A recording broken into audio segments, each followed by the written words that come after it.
Hello everybody and welcome back to game 2 of MaG Gaming versus Aggressive Gaming. If you're watching the stream right now, you're most likely going to miss the beginning of EG versus Secret, as am I. So I thank you for choosing this stream over that one. And if you want to keep me updated on the status of the EG Secret game in chat, I would really appreciate it. But for now, we have we have identical bans coming from both Aggressive and MaG as they did last game. The Doom and the Spirit Breaker first two ban. We're going to likely see a Slaughter ban here and an Undying from MaG. So MaG go into this game one game down. Aggressive Gaming managing to get some very good team fight in the last game and overrun their opponents before the anti-mage could play the split push game too effectively and get barracks. And we'll see if Aggressive look to run the same strategy again and if MaG do the same, or if they choose to respond to what Aggressive brought in the last game and maybe play something that can counter team fights. And MaG look to do that by picking up the Queen of Pain for themselves. That hero was so crucial for Aggressive Gaming's lineup last game, managing to bring MaG Gaming's heroes down very, very low remarkably quickly so that they could easily be cleaned up by the gyrocopter and the rest of the team. So without that Queen of Pain, Aggressive may lack a bit of punch, and they'll probably look to pick up a mid laner that can provide similar potential, but they choose to pick up their support duo first, a Disruptor and an Earthshaker. Disruptor, very, very good against Queen of Pain with the Thunderstrike into Static Storm, making sure that she goes back to back either from whence she came or to exactly where you want her, and she's not going to cast any spells when she gets there. And when combined with the Earthshaker, that could prove for some ridiculous team fight if they land a very good Static Storm, Kinetic Field, and Echo Slam combination. How will MaG Gaming respond to this? Will they pick up their supports at this point in time? Will they pick up their cores? As they did last game. They revealed their lineup fairly early, but they choose to pick up the Witch Doctor. They hope to look at it go for the majority of this game. Witch Doctor, a very annoying hero with his paralyzing cask that seems to bounce exactly where he wants it to every time when you're on the other team. And the Maledict to bring heroes to death when they've been burst down. Nice combination with the Queen of Pain. If the Witch Doctor lands a nice Maledict, which is combined with a Sonic Wave and a Scream of Pain from a Queen of Pain, a lot of the heroes, especially this Squishy Disruptor and Earthshaker, who doesn't have the best strength gain, so who will also have a fairly low HP pool, they're probably going to die from just those two spells alone, never mind what else Aggressive bring to the table. MaG banning out that Gyrocopter that was so useful for Aggressive last game, managing to outfarm even a free-farming anti-mage, and Aggressive once again banging out the Darkseer. They don't want their team fight to be messed up by a vacuum into wall. MaG also not looking to face up against the Broodmama, afraid of all the spiderlings and the webs and the constant annoyance of one hero being able to push a lane in all by herself without any assistance. The last ban going to come out from Aggressive Gaming here. Maybe something like the Tusk, which could set up the Queen of Pain without having to need her Blink Dagger. But Aggressive, they don't want to see the Dazzle. The Dazzle was arguably my MVP from MaG Gaming from the last game. He had so many clutch graves that kept heroes alive for 5 seconds and allow them to survive the burst damage from Aggressive, and they don't want to see that again. They don't want to have to wait to kill someone. They want to bring someone down now. They want to slam them, they want to disrupt ult them, and they want them to die. That they don't want any faffing around. They don't want to muck about. And they're gonna likely maybe pick their offlaner here, just so that they don't reveal what their carry or their mid laner is, but they pick up the Lina. The Lina was not banned at this point in time, so they know that she's a remarkably strong hero. Even despite getting slight nerfs in 6.85, she still has stupid burst potential. She can burst down any hero with a combination of Light Strike Array into Dragon Slave into Laguna Blade. The Witch Doctor, he might die from just a Laguna Blade if the Lina gets a decent advantage in the mid lane in the early game. And this is, however, one point where aggressive struggled slightly. The mid player FSD managed to outlane Imli quite significantly, but maybe it'll be different this game when he isn't forced to use a lot of his regen in the first few minutes. Aggressive, they're gonna continue with the we want to be in your face strategy by picking up the Bristleback, a hero that's currently pretty good against what MaG Gaming brings to the table. They don't have, sure they have a lot of burst, but if Bristle survives through it, he's going to wreak havoc to your backlines. If Queen of Pain does not get all of her spells off on him, and he doesn't die right away, he is going to have those cruel stacks. He's going to bring down MaG's very squishy supports. Witch Doctor and Rubik are not heroes that have a high HP pool. A couple of stacks of quills are going to be enough to bring them down very, very quickly. The Bristleback might only need to punch them maybe once, maybe not even any times at all. But with the Rubik and the Witch Doctor Maledict is something that is nice against the Bristleback, though, just to ensure that he dies when he's taken a lot of burst damage rather than letting him run around freely. And MaG responds to the Bristleback with the Clockwork, a hero that can zone Bristleback out of the fight, make sure that you don't have to worry about him running in the front lines, so you can get to Aggressive's more squishy backline and mid lane. So a nice pick from MaG Gaming there, which should really help to counter the Bristleback. Aggressive, they don't want to see that anti-mage that was split pushing them so nicely in the last game. They just want to be in your face. They don't want to have to worry about some silly monk blinking around and split pushing them to his heart's content. The final ban in the game is going to come out here from MaG Gaming. And Aggressive, they're likely still looking for their safe lane carry, unless they want to run a safe lane carry Bristleback. And that's an interesting pick. Templar Assassin. This means the TA is likely going to be mid, with an off-lane Bristleback and a safe lane farm Lina. That's not a lineup that I've seen in a long, long time. Very peculiar, but very, very strong. The aggressive lanes have decent wave clear. They have decent damage, and they have ways to make sure that MaG Gaming's heroes aren't going to get any initiation onto them unless they pick up a particularly tricky hero here. The Clockwork is going to struggle very much to get his experience, being able to be zoned out by the Disruptor and the Earthshaker from that dire safe lane. In the final pick of the game, we're going to see a nice bit of dead air because they didn't pick in that period of time. MaG Gaming, thinking about this last pick very, very carefully. There's a lot of burst damage on Aggressive Gaming. Right now there's not much in the way of tankiness apart from the Bristleback. A hero like Venomancer could be very good here, being able to use his wards to stop the Earthshaker from being able to blink, being able to burn through the TA's refraction charges really quickly with his Poison Sting and the damage from the wards. But they choose to get the Spectre. They're looking to take this game late. They're looking to just get that Spectre Radiance, get her to be everywhere on the map, and then get her to win the game for them if it goes after 40 minutes.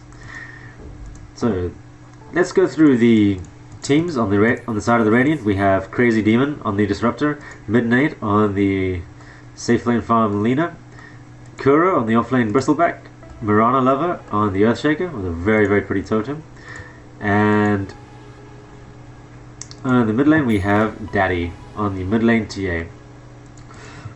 For the Dire we have Sehomaru on the safe lane farm Spectre, FSD on that Queen of Pain, Emily on the Witch Doctor,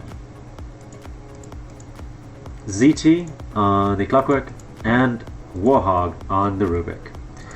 Both teams looking to contest this top rune. I feel that AG, aggressive, probably have the better level 1. They spot the Queen of Pain. There's a nice fissure onto her from the Earthshaker. Disruptor levels up Glimpse, but it does not have the range at level 1 to catch her once she blinks away. And with this, the Dire will just back off. They'll give aggressive the rune. They will try to contest bottom lane, but the Bristleback is standing very aggressively.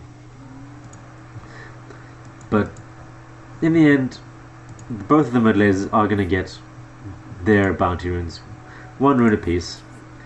And with Emily placing a ward on his side, he gets pings out from the Templar Assassin, so that aggressive knows that there's a ward there somewhere. This will help FSD get a bit of a better lane. The block's fairly even, slightly in favor to FSD.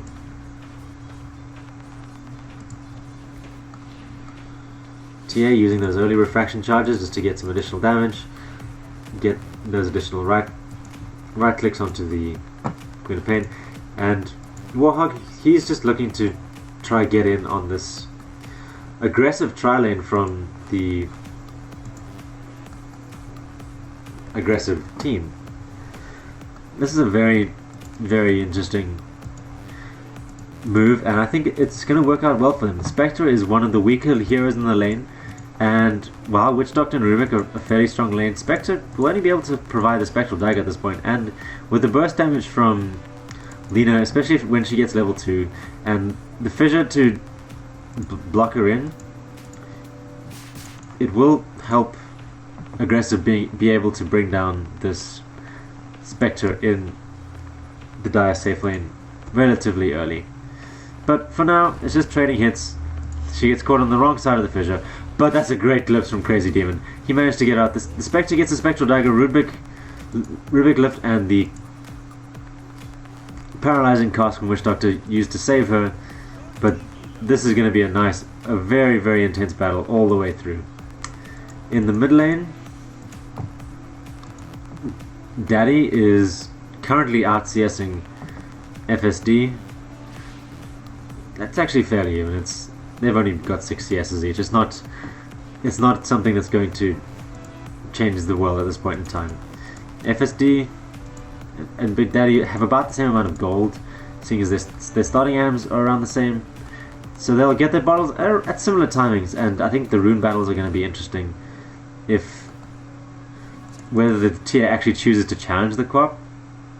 And the Quap picks up a very nice regeneration rune, gets her to full health before she even has her bottle. That's going to help her stay in the lane much more effectively. Spam out that level 2 Shadow Strike onto the Templar Assassin, burn through her refraction, and just keep her low for as long as possible.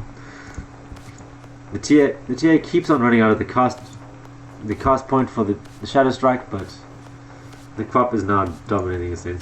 He's bullying FSD, but in the top lane, Warhog manages to kill the Earthshaker. The Earthshaker a little bit out of position, trying to get a good aggressive fissure, but he gets turned on. He gets hit by Paralyzing Cask, he gets hit by Telekinesis and a Fade Bolt, and he goes down.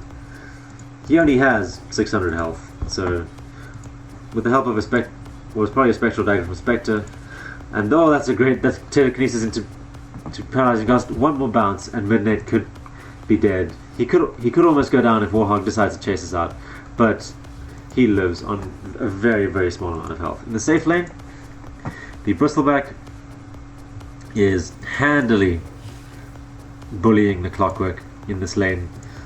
16 CS to 3.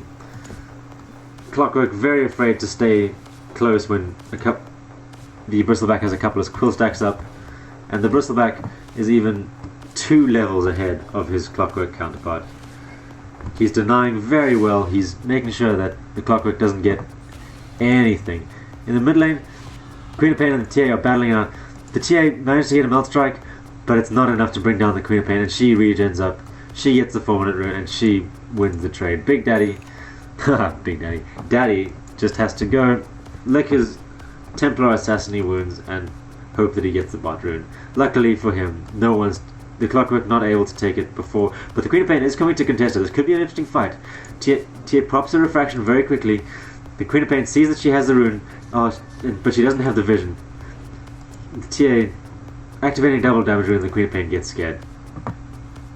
That was some nice play from both mid laners, with the Queen of Pain looking to contest, but the Daddy on the Templar Assassin having the presence of mind to pop the double damage and make sure that the Queen of Pain did not want to come in. In the top lane, things have continued as they were. A bit of a whiffed combination between the Disruptor and the Earthshaker there, but some nice play, a nice light strike away from the Lina means that the Spectre is continually kept low, and she's had a rough time of it in this lane. She's only got 8 CS compared to the 14 of the Lina, but the Lina is very low. If the Rubik gets ready for the telekinesis, she's going to die, but manages to just get out the attempted Spectral Dagger, not enough for the attempted Spectral Dagger, not enough for the Spectre to get the Lina kill, but she will have to go back to base. She's going to only need to be back later. So this will give the Spectre some space as the Lina leaves the lane, leaving only the Disruptor and the Earthshaker around to sap up the XP. The Templar Assassin manages to just camp the top rune for a little bit, conceding that rune domination is more important than a little bit of CS. She is behind 3 CS, but it's not anything that's very consequential at this point in time. The Queen of Pain does have her boots, however, whereas the Templar Assassin does not. Her boots may be on the courier, no they're not, there's just an Overworld on there. And the Queen of Pain gets the bot rune and looks to rotate into the top lane, where the Radiant managed to get the Rubik here, but a nice paralyzing cast bouncing between the two heroes. That's a great blink from the Queen of Pain. She could land a huge ult here. She's just going to right click the Disruptor down, scream at the Lina, and at the edge of the radius she goes down. Very well played from FSD there, getting a double kill on the Radiant heroes. Very, very well played. Making her rotation well worth it before she goes back to the mid lane and continues her battle with the Templar Assassin for the XP and the CS. In the bot lane, Bristleback is massive. He's got 37 last hits. He's farming like uncontested as a safe lane carry. He's picked up a Ring of Health. This could be an early Vanguard build so that Aggressive can fight very early with him tanking in the front lines. Or it could just be a casual ring to build into something else. In the top lane, the Earthshaker is TPing in, so they may look to be aggressive, but the Spectre does ping it out, so the Dire wary of what Aggressive can bring out in this lane. In the mid lane, the matchup continues to be in the Queen of Pain's favour, but only ever so slightly. The Queen of Pain, however, is above the Templar Assassin levels due to the nice kills she got from the early rotation. And in the bot lane, the Bristleback is bringing in the rest of... What is he bringing in? He's bringing in his Vanguard. And on the mid lane, they attempt to go in on the Queen of Pain, but they don't quite get it at this point in time. In top, Lina throws out a Dragon Slave onto the Spectre. With Spectre's poor HP pool at this point in the game, it deals a large percentage of her health. So it's very nice to just keep throwing it out on the Spectre, making sure that she's kept honest and not too aggressive. In the bot lane, they look to rotate onto the Bristleback. They scout him with the rocket, but the Queen of Pain managed to pick up the courier. However, it is after it delivered the Bristleback's item, but she's also found the Earthshaker. She's right-clicking him down, and he throws out a fissure to try and stop her. A TA trap gets popped, and she's blocked in. She can't pursue any closer, but as a result, she just chooses to back out. In the top lane, Spectre's been giving a little more space, but she's still not farming very, very well. She's gone for the early Urn of Shadows, which is a nice build that gives her ability to rotate into fights, a little bit more tankability, a little bit of mana regen, exactly what Spectre needs just before she goes for the Radiance farm. Disruptor, he's very poor, he hasn't even managed to pick up his boots yet. Marana level on the Earthshaker, he's chilling on a mango and a boots of speed. He's just trying to get as much XP as he can without having to go back to base and lose out on levels. In the bot lane, Bristleback just running at the Clockwork. The Clockwork's cogs are coming up in 1 second though, so he's not going to be able to turn on this. But this Lina is very far out. The Queen of Pain has made a nice rotation. She just walks in, blinks in, but oh, she missed time to blink slightly, so that the disruptor glimpse catches her, but she still manages to come back in and get 2 kills once more. She's made some very, very good rotations in this early game, and she's helped the Lina not snowball too hard. The Bristleback dives the Clockwork under tier 2, showing the power of the Vanguard on the Bristleback. Just he doesn't care about anything. He has 4 levels in Bristleback and Cool Spray. He's not taking much damage when people are coming at him from behind. He'll do well in a Mexican prison.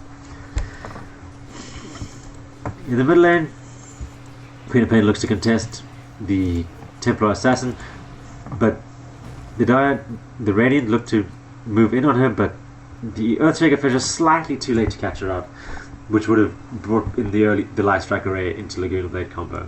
The Queen of Pain dodging the abilities nicely.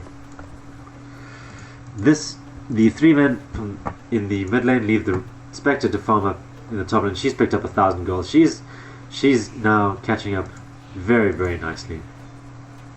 Templar Assassin going for the Trades build to help her be a little more tanky against the burst damage of the Queen of Pain, and just overall attack a little faster, get her damage out, and burst down heroes with even greater speed and efficiency.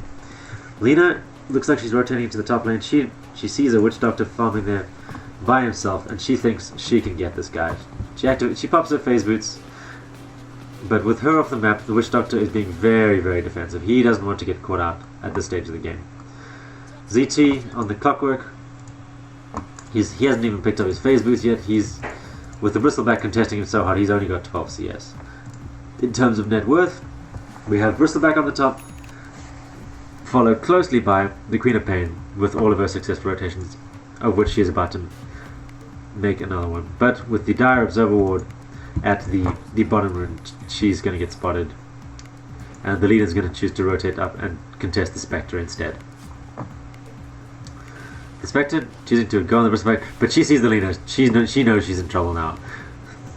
The glimpse and the leader's follow-up is slightly too slow to catch out the Spectre, and maybe they're having some of those lag issues from the first game, but just messing up their combination slightly, which could have netted them a kill. Daddy thinks he's unseeable with an Invis rune, but with the Dire Observer and Sentry Ward, oh, the Lina, she's in a poor position. And a stolen Light Strike Array from the Rubik. Warhawk continuing his good play from the last game, stealing crucial spells. The Spectre rotates in, gets the assist gold, and the side of MaG will look to push further. Queen of Pain running in with no fear, but a couple of well-placed fissures from the Earthshaker means that the Dire are pushed back for now. The Witch Doctor's managed to pick up his Arcane Boots, which will help heroes like the Clockwork and the Spectre who have low mana pools, and will also help him sustain his Paralyzing Cask and Voodoo Restoration, which he's chosen to get 2 levels in. I'm intrigued to see that he hasn't got any levels in Maledict yet. Maybe he's just not looking to be part of team fights. He's just looking to babysit the Spectre or whoever else comes into the top lane, and not really participate in fights at this point in time. He has picked up his Death Ward, a very, very good spell at all points in the game. If he manages to sing his pretty song for a number of seconds, the aggressive heroes are going to burn down. On the side of aggressive, however, Templar Assassin is looking to farm up her entrance stack. There's this spot scattered out by MaG, and the Queen of Pain is trying to contest some of her biggest spells. And the Witch Doctor, Oh, that's a great fissure from Marauder Lover. That stopped an otherwise very, very good initiation. But still, MaG gets a nice death ward. It doesn't really do much because the TA goes invis just outside of the range of MaG's Sentry Ward. But now with another great fissure, Daddy looks to go in, but that stolen life striker from Rubik doing so much work in keeping his team alive.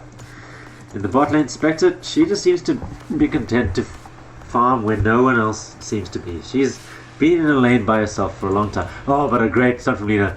Oh, she's just short on the mana for her Laguna there. She's gonna try to chase her down as she works up the mana.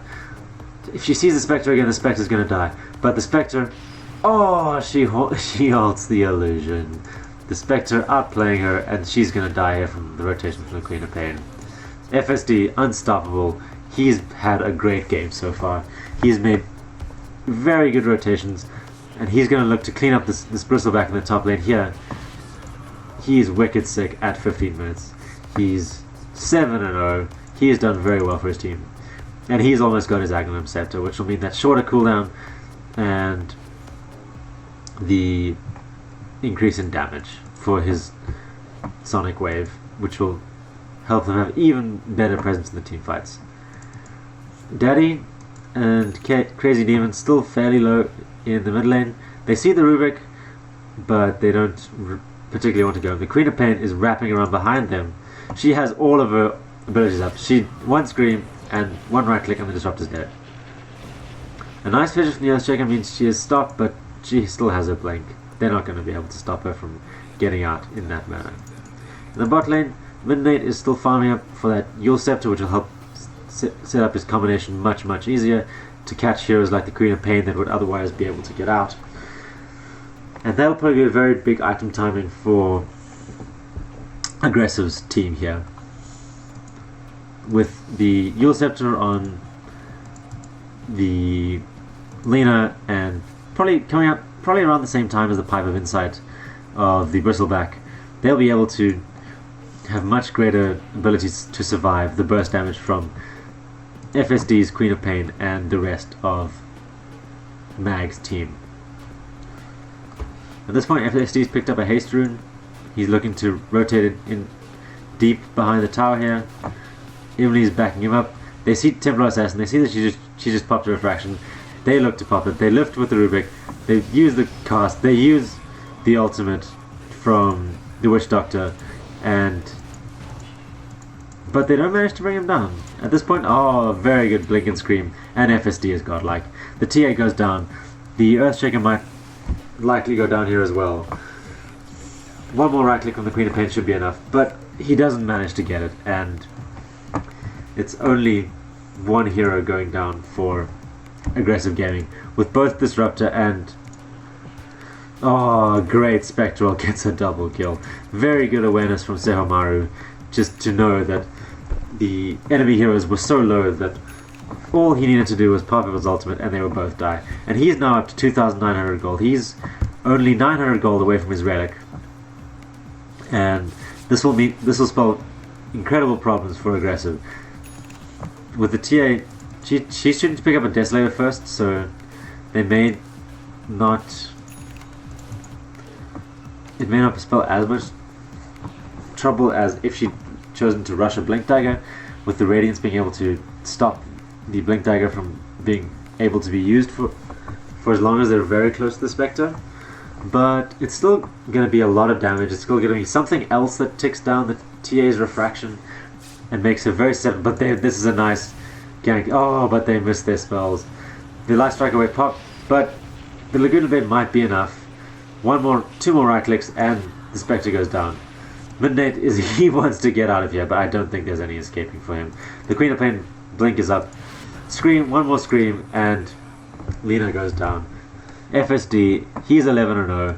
He's level 13 in 18 minutes. He's going to be a demon for the rest of this game. At least until when Aggressive's heroes get their BKBs, when that Pipe of Insight comes up on Kuro, they might be able to challenge a bit more. But with her ultimate being pure damage and piercing BKB, it's a little more tricky to determine whether they'll actually be able to survive through her through her rotation. Clockwork, he's not had a very solid game. He was zoned out so hard by the Bristleback, so he's only level 8, he's 0-2, he's only got phase boots, but he could still have an incredible impact on the game if he manages to catch out heroes like the Lena or the Templar Assassin while they are away from their team. He still has incredible initiation potential with the hookshot, and another pause comes out. The lag seems to be ridiculous from both teams. MaG's side seem to be suffering from it more, but it has been a constant bane throughout this game and the last game. With hopefully it will not affect the rest of this game too much. Now, before the game, Warhog from MaG's side mentioned that they may concede if they just have too much lag, and I hope that doesn't happen, because that means we won't have this game going to a game 3 with MaG losing the first game. But in the meantime, we still see FSD reckon on some fools. He's out of mana now though, he might go down, but the blink, it's come off cooldown, and but a great stun from Earthshaker means she's caught inside the Disruptor ult, and she goes down for the first time in the entire game. She gives up 1,000 gold bounty to the Disruptor. A nice hook from Clockwork means that his team can get a nice turnaround onto the Radiant side, but they might look to get aggressive on them as well. With no blink initiation on their heroes yet though, it might be a bit of a struggle. Witch Doctor, he looks at it go, but that's just to try and be flashy before he dies. In the meantime, MaG, they're crumbling. They after killing the Queen of Pain, they stayed probably a little too long, and with the Queen of Pain going down, they lack a lot of their damage. So aggressive, just able to slowly chip their heroes down and run them over like a slow truck rather than like a speeding freight train. Kuro, he is just sitting behind the tower. He's FSD's TP, and he says, "Come at me, bro."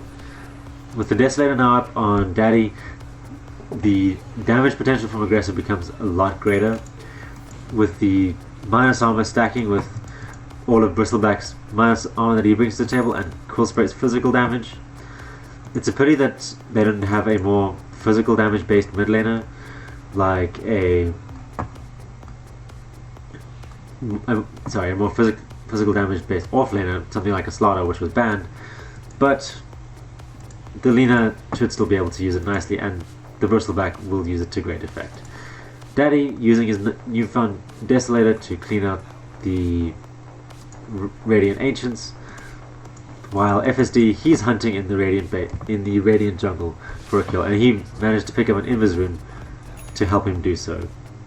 He's walking around, but he sees no one, so he elects just to push out the creep wave bottom, while the Radiant look to initiate on top. They throw out a Laguna Blade, but it hits on nothing. Spectre, how's she doing? She's picked up a relic. She's coming to get her Radiance. Bristleback, he fears nothing. He's just running around, throwing out Cool Sprays. He's looking to get the stacks up. He runs over the Witch Doctor, and they may look just to continue. The stacks are stacking up so much. And three heroes on MaG Gaming are going down. In the meantime, I've been told that Team Secret have won Game 1 of the Secret vs EG, and I appreciate to the people watching this stream as opposed to that.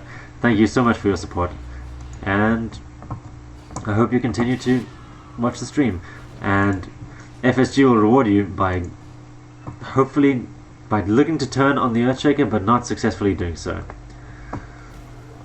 The Earthshaker is staying a little too long. He was fine, he could have survived, but he chose to stay around, hang by his carry, and he pays for it with his life. The Witch Doctor ult is thrown out, trying to kill the Bristleback, but it stops and the Bristleback turns back in.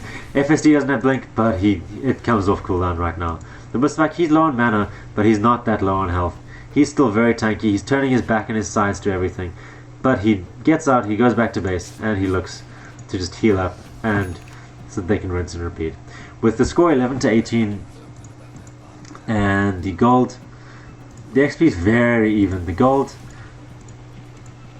graph is also likely to be pretty even as well. Net worth 2,000 in favor of the Radiant, actually. Oh, that they found the TA. They lift her. They use the Shadow Strike. Oh, but a great dodge from a nice hook shot from ZT though. Could spell trouble from this TA, but the Clockwork gets glimpsed back from whence he came. Warhawk with another huge steal, glimpsing the TA back. No melt to dodge the Shadow Strike this time, and FSD brings down the TA. In the meantime, Midnight, he pushes down the tier 1 tower in the bot lane, and the Bristleback, he sees Warhog, and between him and the Earthshaker, they're bringing him down very, very quickly.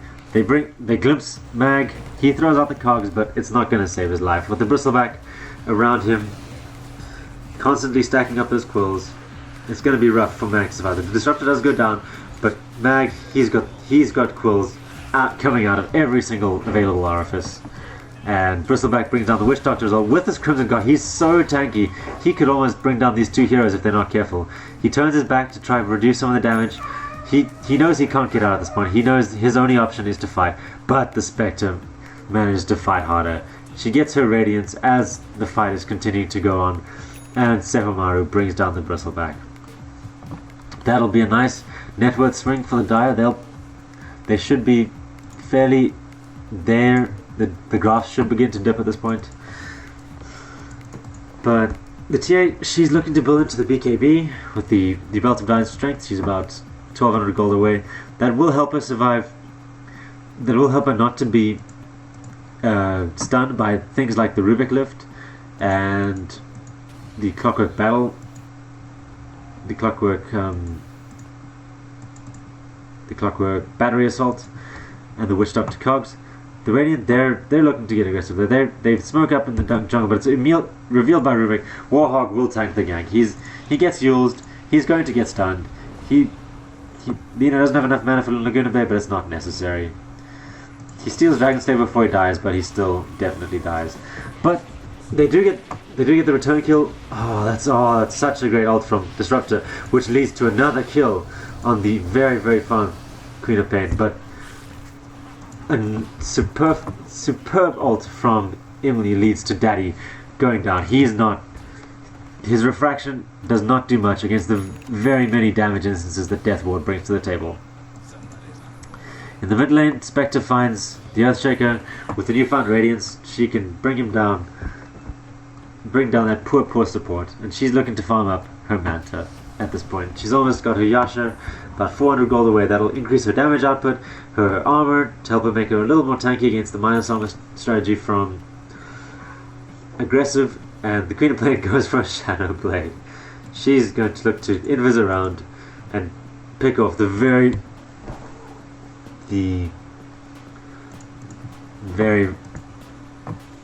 painfully squishy supports, as in the Disruptor and the Earthshaker with only 400 health.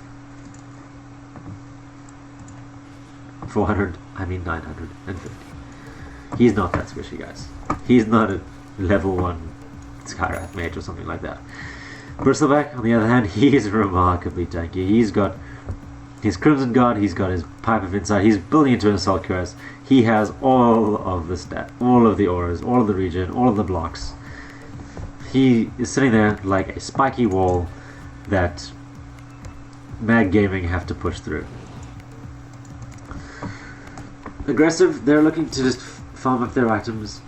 As the game goes into the late game, Spectre is a remarkable hero, but if they manage to get the initiation on her, Aggressive could bring her down within a short period of time, and a large portion of her farm will be negated.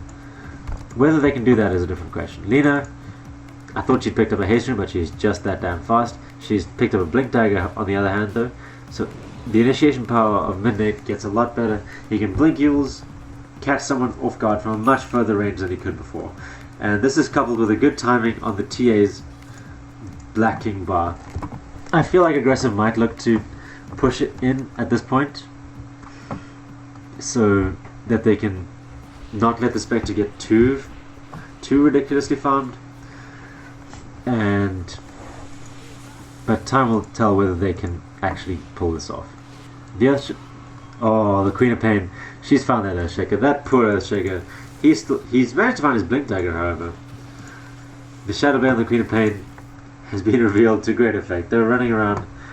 FSD is just chilling behind them. Shadow Blade pops out of Shadow Blade, gets a cute little attack, blinks out, and the Spectre comes in with the horn.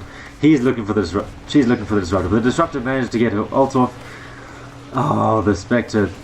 The Dispersion kills off Helena, but Kuro and Daddy look to push things home. They kill the Spectre, they kill the Witch Doctor, and take a 2-for-2 trade overall.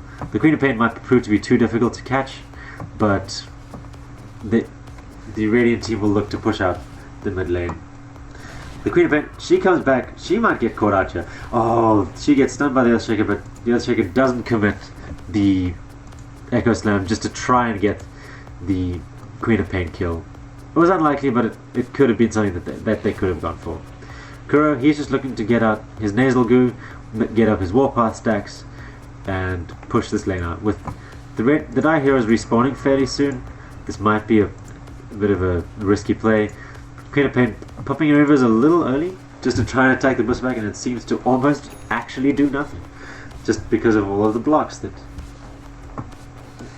Kuro has in place at this point in time. Oh, but that's a great island against Bristleback. Silver Edge, able to disable Bristleback's passive and reduce his damage reduction from 40% to 0. The introduction of this item is why Bristleback, one of the main reasons why Bristleback is no longer too popular in the meta. Oh, but the Lena's caught out the Spectre. Does she have the damage to bring it down? His full rotation only brings it to half. Oh, but they commit the Echo Slam. They get the Spectre. The Spectre is down, but so is the Disruptor. I say that like they're actually almost equal, but they're not even close. The Radiant Aggressive has pulled off a nice pick, and they may look to push on top of this. With all of their heroes fairly healthy, Kuro just sitting in the mid lane with his back to the creep wave, just bringing it down slowly but surely with those cool spray stacks.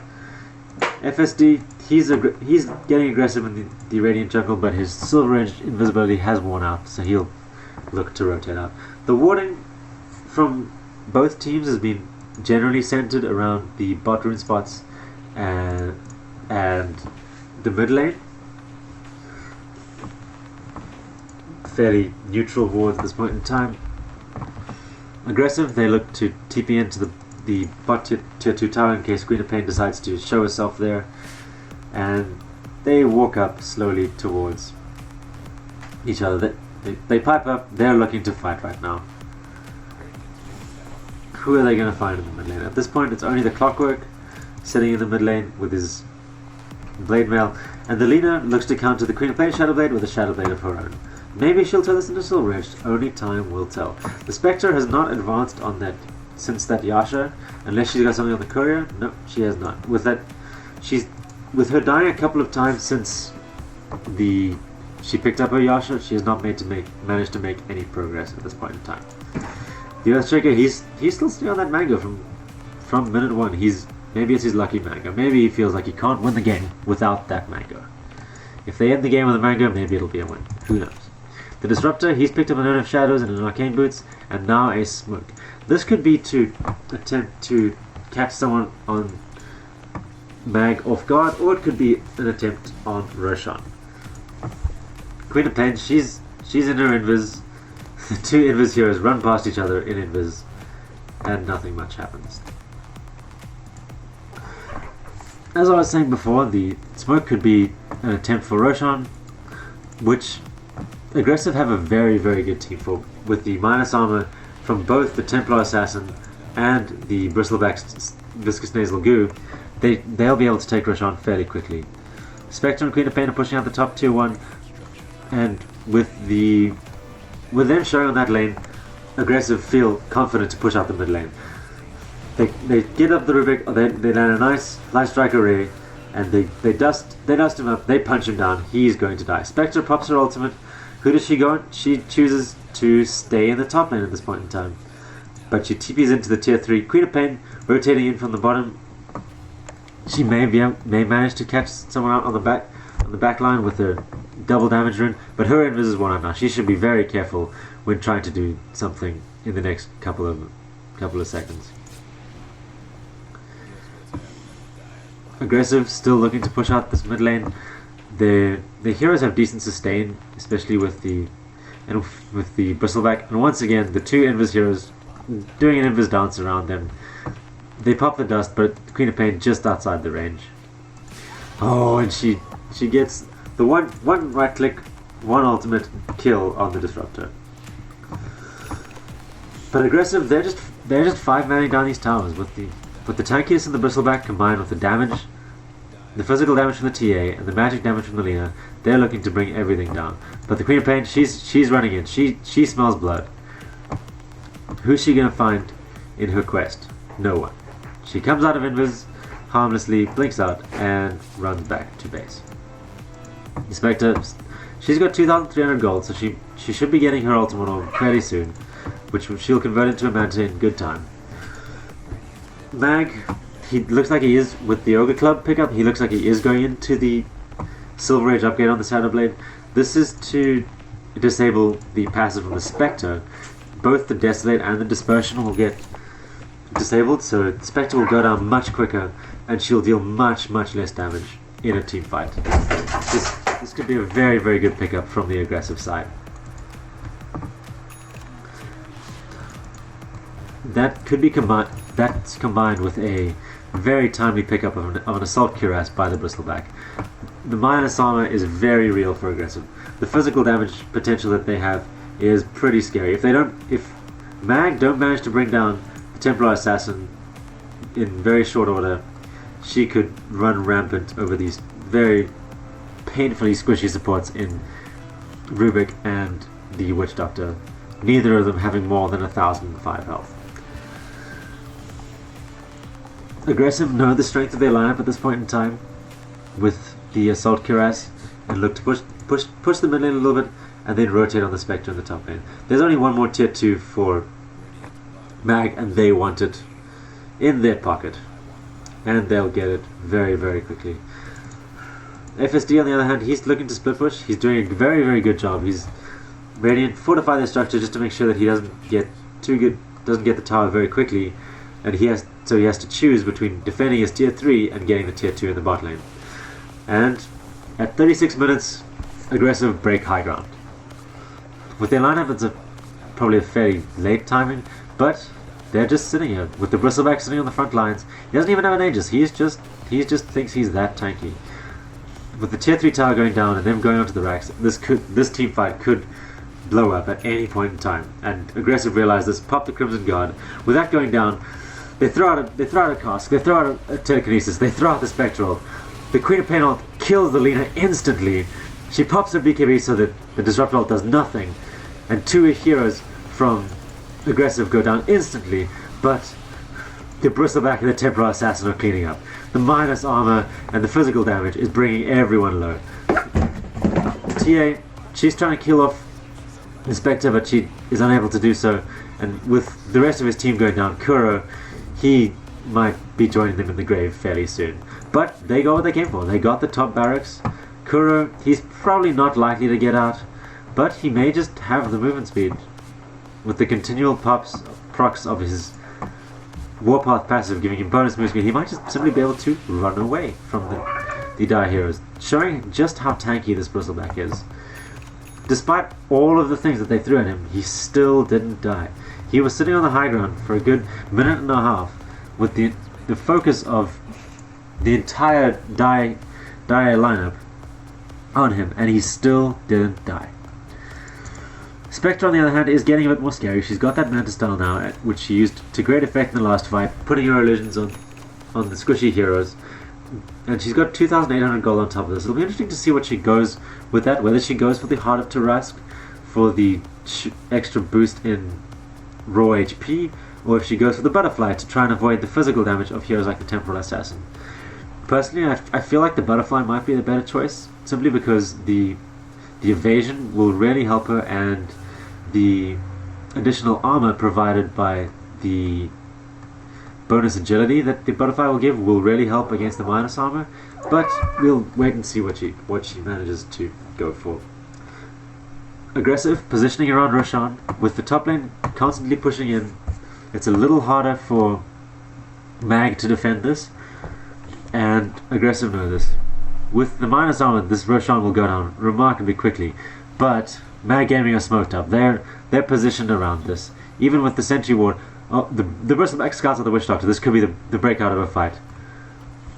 But if MaG just choosing to D-ward rather than try to do anything about it, TA blinks into the pit, and this could be where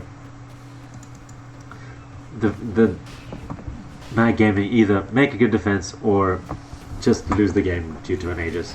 A nice hookshot from the Clockwork goes into the TA, but she brings up her refraction, pops the BKB, brings him down at 3 hits. The Witch Doctor gets off his ultimate, goes into Glimmer Cape, and without the invis, without detection, he's getting his full ultimate off. The Bristleback is tanking almost all of it. The Spectre brings down the Bristleback, and the Templar Assassin, with her tank down, she's not going to be able to survive. She refracts, she kills the Witch Doctor, but she cannot kill the Spectre. A 4 for 3 on the side of MaG, and they might be able to take Roshan off this. With it at half health, the Spectre and the Queen of Pain should be able to do it by themselves, especially with the Queen of Pain's double damage rune. With the Aegis on the Spectre, this game gets a lot harder for AG. She's going to be able to die twice, and she has 5,000 gold, which she can spend at her leisure simply by the fact that she can die twice. It remains to be seen what she'll spend it on. But like I said, I feel that the butterfly might be the correct choice. Or even better, an Eye of Skadi. That the Eye of Skadi will provide her health, armor, mana, and a slow to help kite the Bristleback and the Templar Assassin in the fights. But we'll remain to see. Oh, and she does pick up the full Skadi. She'll probably sell the magic stick or the Urn of Shadows for this, just to create the space. On the side of aggressive, the Lina, she's looking to get her Aghanims now, picking up the point booster. She's got a fairly utility-based build, but it also means she's lacking on physical damage. So once she's thrown out her tools for the first time, it's going to be tough for her to do much else, especially if she gets gone on by the Spectre, as she was in the last fight. The Earthshaker, he's managed to upgrade his brown boots to arcane boots. He's still relatively poor. The Bristleback, he's got 2,500 gold. He had the courier flying out to him, probably just with the Gem of True Sight. And in terms of buybacks, the only hero on the Dire that has it is the Spectre. Is the Queen of Pain, sorry. The Spectre can die twice, but if a team fight goes very, very badly for MaG, it could mean that they lose another barracks and, well, a game, because no one else can buy back.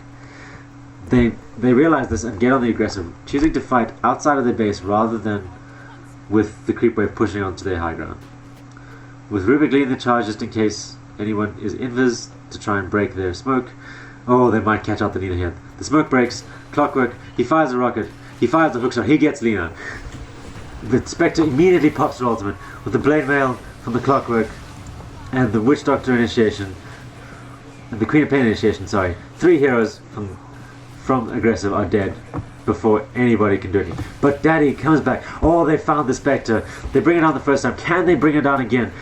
The Lina buys back to try and help her teammates do so. The Templar Assassin is now being gone on by the Queen of Pain.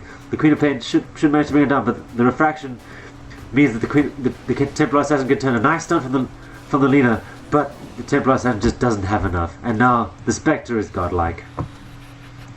She is so tanky, she does so much damage, and she is just looking to run down the Bristleback now. She can now deal more damage than he can deal to her, and she runs her down. That means that they can get that MaG can get the gem.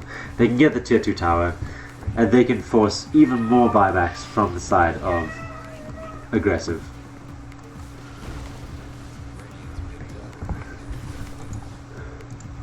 Crazy Demon does get the Thunder Strike onto the Spectre. Oh, and she may... Oh, good Echo Slam means that the Spectre dies. She does have buyback, however, so even though she could be on the sidelines for 90 seconds, she will be able to buy back into the game should aggressive do anything. But with only the Lina alive at this point, it's unlikely that there's going to be much pushing going on. And the top lane also, thankfully for MaG, is not pushing in too hard by itself. It's only halfway up the lane, so it's not like it's right on the barracks in a place that MaG should be worried about. And as this game is going later, the Spectre is becoming more and more scary. Even if all of aggressive pop all of their things on her, she's going down, but she's taking a long time to do it, and she's dishing out a lot of damage before she does. So it's almost to the point where aggressive need a perfect initiation onto her, killing her and someone else before they can get any of their spells off. It's not impossible for aggressive. Sure, the net worths are heavily in favor of the Dire. It's around... It's actually very, very close. I thought it'd be much further than that. It's less than 1,500 gold in favor of MaG. This game is much more even than I'd previously anticipated. So it's just a matter of whether the TA can sit around and dish out her damage before, instead of being gone on. The Radiant looking like they might be grouping for a smoke on the Disruptor, and they are just pinging each other out.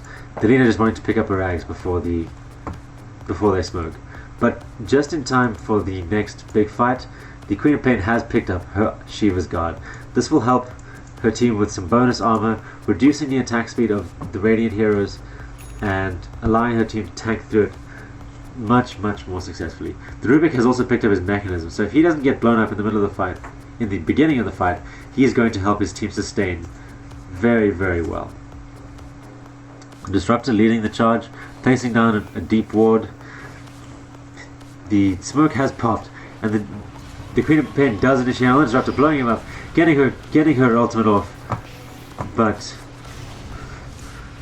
the Spectre goes on the Earthshaker, does not manage to kill him.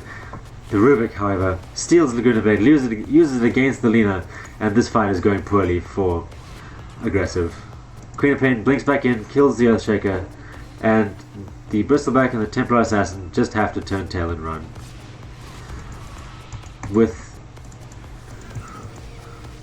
But then, a lovely blade mail from the Clockwork. Even though he goes down, he takes the Spectre with him. The Bristleback, he's been gone from behind, the quills are stacking up, but not quickly enough. And with the incredibly farmed Spectre sitting at half health, even after all of that, MaG will look to push high ground. They do have buybacks on Bristleback and Templar Assassin, but they don't have the buyback on the Lina. Without that lockdown, it might not be possible to kill the Spectre, but the Templar and the Assassin Bristleback, the Templar Assassin and the Bristleback buyback just to try. With those buybacks, MaG back off a little. They'll just look to farm up, get even further ahead. The advantage now close to a 5k net worth advantage to them, which is not much at this point in the game, but it's on the right heroes. It's on the Spectre, it's on the Queen of Pain. These two heroes are doing so much, they're forcing so much attention, and aggressive just don't have enough spells to kill all of them. They don't have enough spells or enough damage to kill both the Queen of Pain and the Spectre. They can only Silver Edge one of them. They can't Silver Edge both of them. They can't reduce the damage. And if they don't Silver Edge the Spectre, with the Dispersion, she's not dying. She has 3,000 health. She has 20 armor. Life is hard trying to kill the Spectre. The Witch Doctor, he picks up his Yules. An unexpected item for a Witch Doctor. I would have felt he might have tried to get an Agnum Scepter, but he thinks he might not. He might just do more getting a Yule Scepter. It does help set up for things like the Queen of Pain initiation and the Clockwork Hook. So it's a very useful item. It's just not an item we commonly see on Witch Doctor. Spectre, choosing to split push the top lane with her illusions, and aggressive, they're looking to smoke again. They know that they need to do something. They need to find a pick-off, win a team fight, and go end the game with this very, very soon. If they do manage to get a good pick-off, they can push barracks very, very quickly with all the minus armor between the T8 and the Bristleback. But it's just winning that fight is becoming harder and harder and harder. Lina, she's starting to tailor off. The Spectre is getting so much health that her Laguna Blade isn't that high a percentage of her health anymore.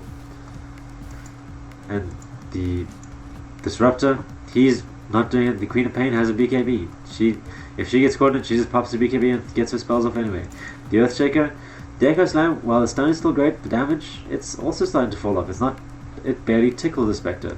The Bristleback and the Templar Assassin are still very, very big, but it's becomes even more difficult for aggressive as this game goes on, and the Spectre gets more and more farmed for them to be able to bring her down without their carries dying first. The Queen of Pain positioned very aggressively in the Radiant jungle with her Shadow Blade, looking to see what she can find, and the answer right now is nothing. While this is going on, the Spectre farms. He's got 7,000 gold. He's got 5,300 extra. He's probably wondering what the heck he's going to buy next, simply because he's got so much money to spend. He might go back for that butterfly, because it doesn't look like there's an MKB coming on the side of aggressive anytime soon. The Templar Assassin, she's building into her Yasha. The Bristleback is probably building a Black King Bar.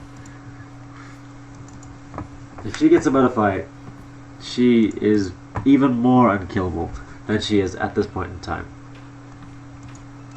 And she's farming up the gold for it. She's only a couple of hundred gold short of you, just buying the full item and still having buyback. She's using the courier, she's sending it to the secret shop. This could be to get her item, but before she can do this, aggressive, they're getting on the aggressive once more. They're smoked up in the mid lane, and what are they going to catch? They're hoping to catch something like the Spectre or the Queen of Pain, but they catch the supports. They catch MaG with a great fissure from the Earthshaker. But he just cogs, BKBs. The Earthshaker gets a great slam on 3 heroes, but Warhog, he survives to get his mech off. Queen of Pain gets her ultimate off, and now Daddy, he's going down. But they managed to get on a Spectre. They may be able to kill her, maybe. But FSD, he's cleaning up on the backline. He cleans up the Lina. He can't stop the TP of the Bristleback, but that's a 4 for 2, and the game does not get any better for aggressive from here. That was maybe one last roll of the dice, just to try to see what they could get and push out another lane of barracks. The one melee barracks just proving to not be enough. With 2 of their core heroes down for 70 seconds, the Spectre just buys a boots of travel. FSD pushes out the mid lane. He may even just scream, may even Sonic Wave this wave, but he chooses not to. Just electing rather just to scream it a couple of times. And the Spectre, she's going to push out top lane and then TP to her buddy in the mid lane. Well, they may even look to push in the bottom lane, which is pushing in fairly fast. So, at this point, net worth 12k in the favor of MaG. What was once less than a 1k lead is now 12,000 gold due to a couple of poor fights where aggressive were unable to kill the Queen of Pain and or the Spectre, and they just got further and further ahead. MaG, they look to just get Roshan with Spectre fluttering in using the nice pretty green animation. Queen of Pain just ulting Roshan just to get him down there a little bit faster, and they'll bring this down. They'll look to get one last push into the base and get aggressive to call out the GG or just put down all the buildings. And as is the nature of Spectre, there's not much that aggressive can do. If they've barely been able to kill her once, killing her twice is almost an impossible task at this point in time. FSD, He's sitting pretty on that BKB. It's gone down to 5 seconds at this point in time, but that's all that he really needs. He just needs to be able to get through the disruptor ult.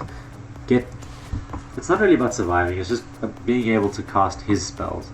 And the only thing really stopping him from doing so was the disruptor ultimate. So it's just so that FSD can stand on that disruptor ultimate and still cast his spells, which his BKB allows him to do. And this disruptor, he's not getting an items anytime soon. Crazy Demon, he's the poorest hero in the game by 1500 gold. Even Warhog is more fun than him, and he's almost got a Guardian Greaves. So the MaG team, they could just push down at any point, but they're just looking to get a solid lane position to make sure that no cheese comes out from aggressive, no Boots of Travel TPing in to claim backdoor racks or anything of that ilk. Speaking of cheese, Midnight, he's sitting in the bot lane in the trees, trying to see if anyone will come to the creep wave. But the person who comes is the Queen of Pain. She knows she can't kill her, so she TPs to the top lane to answer the split push from the Spectre. At 55 minutes into this game, the MaG firmly on top, but as I say in Dota, it's never truly over. Strange things can happen, people can throw.